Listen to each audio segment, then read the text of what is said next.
ये आकाशवाणी का रांची केंद्र है। प्रस्तुत है संस्कृत कार्यक्रम सुर भारती। आज का विषय है गीतोपदेशस्य प्रासंगिकता। वार्ताकार हैं डॉक्टर धनंजय वासुदेव द्विवेदी। गीतोपदेशस्य प्रासंगिकता। कृष्णद्वैपायन वेदव्यास प्रणीतस्य ज्ञानविज्ञानस्य अनुपम विश्वकोशस्य महाभारतस्य सर्वोत्कृष्टः अंशः श्रीमद्भगवद्गीता अस्ति। भगवतः व्यासस्य प्रसादात् गीतेयं महाभारतस्य भीष्मपर्वणि प्राप्यते।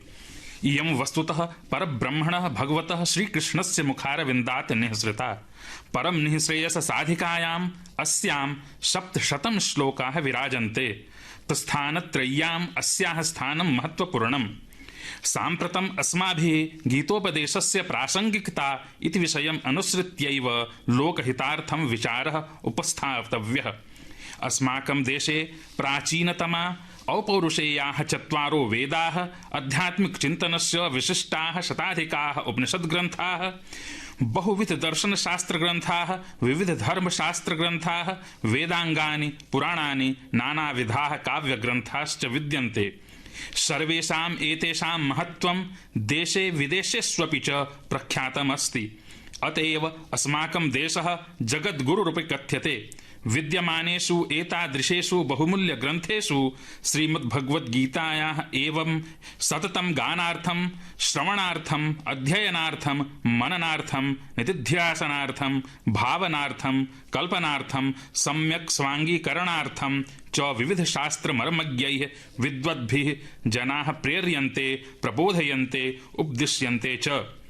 तत्कारणमस्ति गीतायाः लोकोत्तररमणीयता, सद्व्यवहार समन्वय भावना, आध्यात्मिकता च। इयं गीता हि सर्वशास्त्राणां सारांशः। एषा साक्षात् भगवतः वासुदेवस्य मुखपद्मात् आविर्भूता अस्ति। गीतायाः रहस्यमिदं स्वयं भगवान् वेदव्यासः प्रकाशयति। गीता सुगीता कर्तव्या किमन्यैः शास्त्रविस्तरैः या स्वयं पद्मनाभस्य मुखपद्मात् विनिसृता। गीता मोक्षदायिन्याः गंगायाः अपि गरीयसी। शास्त्राणि मन्यन्ते यत् यः कश्चित् गंगायां स्नानं करोति स तत्त्वावबोधेन विनापि मोक्षभाग् भवति। सत्यम्। परन्तु स्नानकर्ता प्रथमं तु सुदूरं गच्छति, पुनश्च स केवलं स्वात्मानमेव तारयितुं समर्थः, अन्यान् तारयितुं न तस्य शक्तिः। परन्तु यः गीतायां स्नानं करोति स स्वयं तु भवसागरं तरत्येव अन्यान् अपि तारयितुं समर्थः संजायते। अथ च गंगा भगवतः पादात् निःसृता अस्ति, परन्तु गीता तु तस्य मुखात् आविर्भूता विद्यते। गंगा प्राप्त्यर्थं दूरे गमनमपेक्षते, परन्तु गीता तु गृहे गृहे समुपलभ्यते। गीताध्ययनस्य चमत्कारो विलक्षणः। अस्याः उपासकानां हृदि भवबन्धनकारणभूताः प्रलोभाः नोपजायन्ते। मायायाः प्रबलप्रभावाः सर्वत्र लक्ष्यते, परन्तु गीतापरायणशीलाः जनाः सततं सावधानाः तिष्ठन्ति। वस्तुतः गीतायाः प्रादुर्भावः एव मोहभञ्जनार्थं, कर्तव्यस्पष्टीकरणार्थं, ज्ञानकर्मभक्तियोधप्रकाशनार्थं सञ्जातः। अर्जुनं निमित्तीकृत्य संसारस्य सर्वेषां मानवानां कल्याणार्थं प्रवृत्त्येयं गीता। युद्धक्षेत्रे अर्जुनः पश्यति यत् यैः सह युद्धकरणीयम् अस्ति ते सन्ति गुरवः, पितरः, भ्रातरः, स्वजनाः, नाना सम्बन्धिनश्च। कथम् एते हन्तव्याः? स्वजनहननं परं गर्हितम्। सः कथयति यत् भिक्षाटनं कृत्वा जीवनयापनं वरं, न तु गुरूणां हननं कृत्वा रुधिरप्रदिग्धानां भोगानाम् आस्वादनम्। शोकसंविघ्नमानसोऽर्जुनः एवं निगद्य शशरं गाण्डीवं विसृज्य तूष्णीम् आस्थाय रथोपस्थे उपाविशत्। अर्जुनस्य एतत् कर्म अभ्यर्थितस्य लब्धकीर्तेः वीरस्य कृते परम निंदनीयं, श्रूयस प्रणाशकम्, अनार्यजुष्टं, स्वर्गापहरकं चासीत्।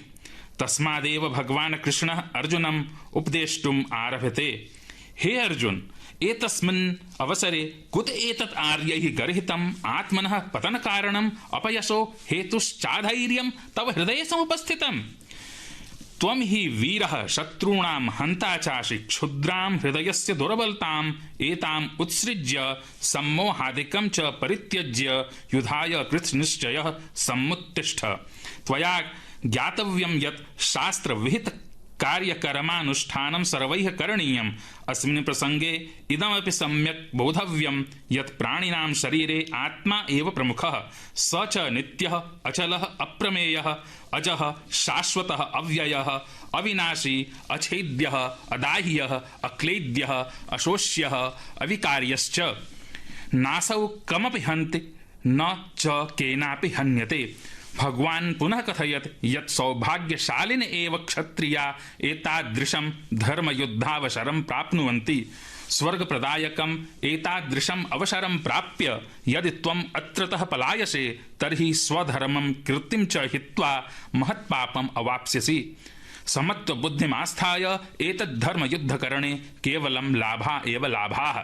श्रीमद्भगवद्गीतायां कथितमस्ति यत् अहङ्कारं विहाय एकां शुद्धव्यवसायात्मिकां बुद्धिम् आश्रित्य आसक्तिं परित्यज्य कर्मफलेच्छां सर्वथा विस्मृत्य ईश्वरार्पणबुद्ध्या च यानि कार्याणि सम्पाद्यन्ते तानि कथमपि बन्धनकारणानि भवितुं नार्हन्ति।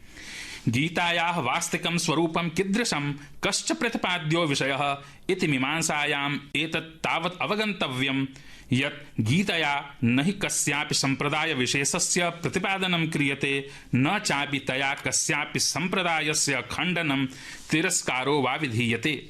सा खलु कर्मविषयकमौलिकसत्यस्य प्रतिपादकं शास्त्रम् अतएव चास्माकं मते सा सार्वकालिकं सार्वदेशिकं च महत्त्वम् आवहति। असंशयं गीतैषा युगपदेव कर्मशास्त्रं नीतिशास्त्रं कर्तव्याकर्तव्यशास्त्रं योगशास्त्रं धर्मशास्त्रं सांख्यशास्त्रं च वरीवर्ति।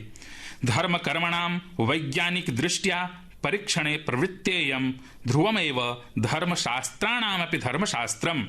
अस्माकं द्वेषविचारो यत् महाभारतीययुद्धक्षेत्रे अवस्थितयोः वासुदेवार्जुनयोः संवादव्याजेन सांसारिकसङ्घर्षमयजीवनस्य क्षेत्रे उद्योगशीलं प्रत्येकमनुष्यम् उद्देश्यैव तद्हिताय भगवता कृष्णेन प्रशंसितस्य कर्तव्यपथस्योपदेश एव गीतायाः परमोऽभिप्रायः।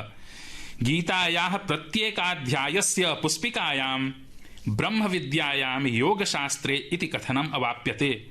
अनेन इदं ध्वन्यते यत् ब्रह्मविद्यायाः उपरि प्रतिष्ठितस्य व्यवहारस्य प्रतिपादनमेव गीतायाः प्रधानो विषयः। तत्त्वसमीक्षायाः आधारे एव आचार्यमीमांसायाः मनोज्ञा प्रतिष्ठा भवति। बन्धनं च तापत्रयजनकम् अतएवोच्यते तत् कर्म यन्न बन्धाय सा विद्याया विमुक्तये। कर्म ज्ञान रहस्यमिदं सम्यक् अवगन्तव्यम्। जगदिदं कर्म प्रधानम् अतएव कथितं कर्मण्येवाधिकारस्ते मा फलेषु कदाचन मा कर्मफल हेतुर्भुः मा ते संगोस्त्वकर्मणि। कर्मकरणे अस्माकं स्वातन्त्र्यं न त्वकर्मणि। अस्याम् अवस्थायाम् एका जिज्ञासा उदेति यत् केन विधिना कर्म करणीयं येन बन्धनं न भवेत् अपि तु मुक्तिः सुलभा स्यात्। अस्य उत्तरमास्ते यत् योगमाश्रित्य यदि कर्माणि क्रियन्ते तर्हि तानि सर्वाणि कर्माणि बन्धनस्य हेतवो न भविष्यन्ति। शास्त्रानुमोदितानि यानि कर्माणि शास्त्रसम्मतरीत्या साम्यदृष्ट्या च कर्मफलानि परित्यज्य आसक्तिं चापि विहाय सम्पाद्यन्ते तानि कथमपि बन्धनकारणानि न भवन्ति। इदमेव कर्मकौशलं तदेव च योगः। भगवान् समत्वयोगं प्रकाशयन् अर्जुनम् उपदिशति योगस्थः कुरु कर्माणि संगं त्यक्त्वा धनञ्जय सिद्धसिद्धयोः समो भूत्वा समत्वं योग उच्यते। योगयुक्तो जनो विविध शुभ गुण संयुक्तो भवति। योगाभ्यास बलात् स विशुद्धात्मा विजितात्मा जितेन्द्रियश्च भूत्वा समदर्शी संजायते। स आत्मवत् सर्वभूतेषु पश्यति। स स्वकर्माणि ब्रह्मणि आधाय कर्म फलं विहाय आसक्तिं च परित्यज्य आत्मशुद्ध्यर्थं निष्पादयति। श्रीमद्भगवद्गीता दुःखः योगः प्रतिपादयति। योगोऽयं सर्वदुःखक्षयकरो भवति। योगकामी सततं संतुलितं भोजनं शयनं जागरणम् आहारं विहारं च करोति। युक्ताहार विहारस्य युक्तचेष्टस्य कर्मसु युक्तस्वप्नावबोधस्य योगो भवति दुःखः। जनानां मध्ये शक्तिप्रोत्साहनार्थम् आशावादः परमावश्यकः। आशावादस्य औजः पूर्णभावैः ओतप्रोतं हि नः प्राचीनं वाङ्मयम्। गीतायाम् अप्येष प्राचीन आर्याणाम् आदर्श ओतप्रोतः। गीतायाः भक्ते निष्कामकर्मणश्च मूल एवैष आशामयी श्रद्धामयी च कल्याणभावनावतिष्ठते। श्रीमद्भगवद्गीतायां दैवासुरसम्पद्विभागः अत्यन्तमहत्त्वपूर्णः। युवशक्तिप्रोत्साहनाय अस्य विभागस्य महती प्रासङ्गिकता। आदानैव दैवी सम्पत् प्रोक्ता, परिहाराय आसुरी सम्पत् प्रोक्ता। तद्यथा अभयं सत्त्वसंशुद्धिः ज्ञानयोगव्यवस्थितिः, दानं दमश्च यज्ञश्च स्वाध्यायस्तप आर्जवम्, अहिंसा सत्यम् अक्रोधस्त्यागः शान्तिरपैशुनम्, दयाभूतेषु अलोभलोप्तम् मार्द्वं ह्रीरचापलं, तेजः क्षमा धृतिः शौचम् अद्रोहो नातिमानिता, भवन्ति सम्पदं दैवीम् अभिजातस्य भारत, दम्भोदर्पोऽभिमानश्च क्रोधः पारुष्यमेव च, अज्ञानं चाभिजातस्य पार्थसम्पदमासुरीं, दैवी सम्पद्विमोक्षाय निबन्धायासुरीमता। गीतासम्मतं ज्ञानम् आत्मनः ऐकत्वस्य सम्पूर्णः अनुभवोऽस्ति। ज्ञानस्यास्य अवस्थाद्वयम् अस्ति। तत्र प्रथमं ज्ञानस्यास्य अवस्था अस्ति सर्वभूतेषु आत्मनः दर्शनम्। अत्र सर्वभूत इति शब्दः आधारोऽस्ति। आत्मा च आधेयः। परन्तु केवलम् एतावन्मात्रमेव ज्ञानं पर्याप्तं नास्ति। अतः ज्ञानस्य द्वितीया अवस्था अपि वर्तते। आत्मनि सर्वभूतानाम् अर्थात् सर्वेषां प्राणिनां दर्शनम्। अत्र आत्मा आधारभूतः, सर्वभूतानि च आधेयानि, अर्थात् आत्मनि एव सर्वभूतानां स्थितिः अनुभूयते। भगवान् कथयति, यो मां पश्यति सर्वत्र सर्वं च मयि पश्यति, तस्याहं न प्रणश्यामि स च मे न प्रणश्यति। अर्थात् सम्यक् दर्शननिष्ठा नरः सर्वेषु आश्रमेषु देशेषु वेशेषु सम्प्रदायादिषु च रञ्चमात्रमपि भेदं न पश्यति। यथा मम सुखम इष्टं तथैव सर्वप्राणिनाम् अनुकूलं, यच्च दुःखं मम प्रतिकूलम् अनिष्टं यथा तथा सर्वप्राणिनां दुःखम् अनिष्टम् इति एवम् आत्मौपम्येन सुख दुःखे अनुकूल प्रतिकूले तुल्यतया सर्वभूतेषु समं पश्यति, न कस्यचित् प्रतिकूलम् आचरति। ज्ञानी सर्वदा सर्वत्र समदर्शी भवति। विद्या विनय संपन्ने ब्राह्मणे गविहस्तिनि, शुनि चैव स्वपाके च पंडिताः समदर्शिनः। अनंतो वै महिमा गीतायाः, सा वै कर्म विषयक मौलिक सत्यस्य प्रतिपादकं शास्त्रम्, अत एव सा सार्वकालिकं सार्वदेशिकं च महत्त्वम् आवहति। मनुष्यस्य धार्मिक प्रवृत्तिः आलोचयन्ति सा तदर्थं सत्यम् आदर्शमपि प्रदर्शयति। वस्तुतः श्रीमद्भगवद्गीता नूनम् अस्माकं प्राचीनायाः आर्यजातिरेकम् अनर्घसमुज्ज्वलं रत्नं। न केवलम् आर्यधर्मस्य पुनरभ्युत्थानार्थम् एव किन्तु समस्तमानवसमाजस्य कल्याणार्थम् अपि श्रीमद्भगवद्गीतायाः आवश्यकता विद्यते। अपेक्षितम् एतत् यद्वयं तस्याः वास्तविकं स्वरूपं महत्त्वम् उपयोगं चावगच्छन्तः तद्वारा आर्यजनतायां तन्द्रां क्लान्तिं दैन्यं निराशावादम् आलस्यं प्रमादं दम्भं पाषण्डं चापसार्य तेषां स्थाने स्फूर्तेः उत्साहस्य उल्लासस्य आशायाः आत्मसम्मानस्य कर्तव्यपरायणतायाः सत्यनिष्ठायाश्च स्थापनया नवजीवनं सञ्चारयेम।